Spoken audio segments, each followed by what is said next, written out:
Now, it defies logic that you would allow them to go from boys to men. So if you're not going to allow them to go from boys to men, what will you allow them to do? Because they're constantly growing, they're constantly getting smarter, and they have a natural tendency to want to break away from boyhood and to become men. So what you do is divert them away from wanting to become men and have, if it's a male, have him go from boyhood to femalehood. In other words, he changes his gender altogether, at least in his mind. Then he's easier to control. Then you do the same thing with the female.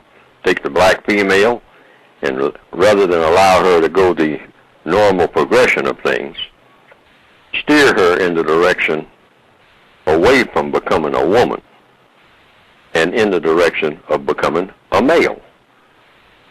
In other words, she will switch genders in her mind. Now, her body didn't switch genders, but we can probably do some things that give her the illusion that her body can be made to switch genders too.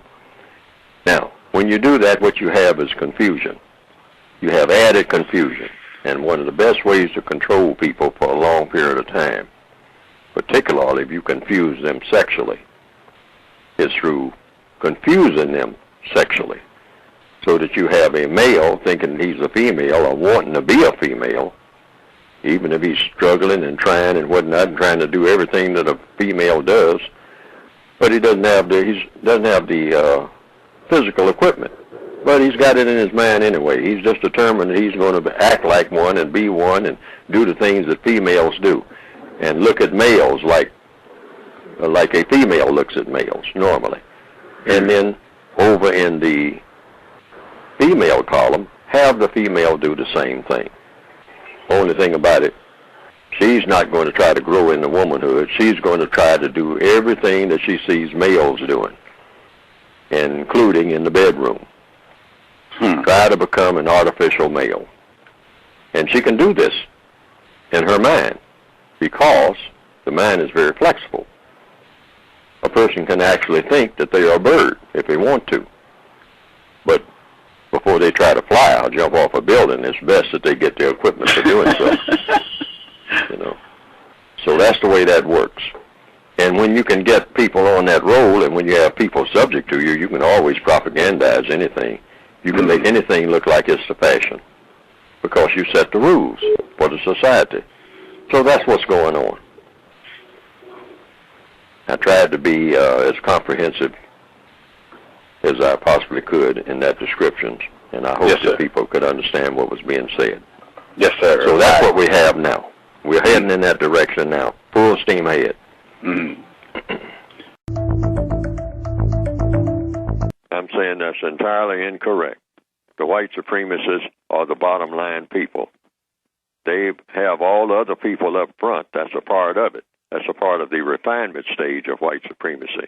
Then there will be more. There will be more of this. There will be lots of dressed up non-white people parading in the streets or standing on balconies, waving at throngs of people. There'll be lots and lots and lots of that.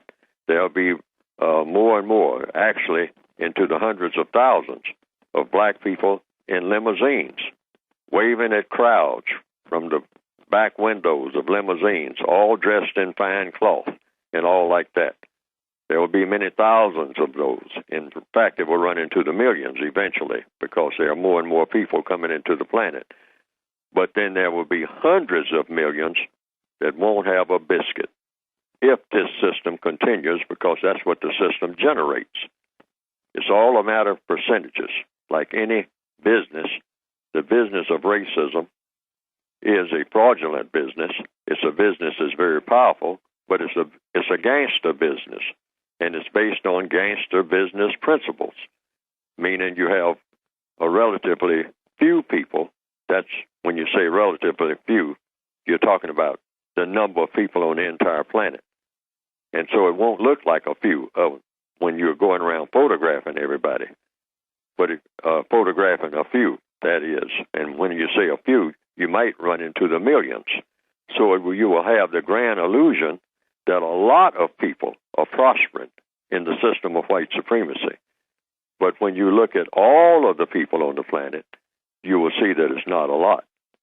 It's hardly even honorable mention the number of people who, even though running into the millions, are doing very well, people of color, living in mansions, you might say, riding around waving at crowds and receiving awards and going down red carpets and whatnot, and dressed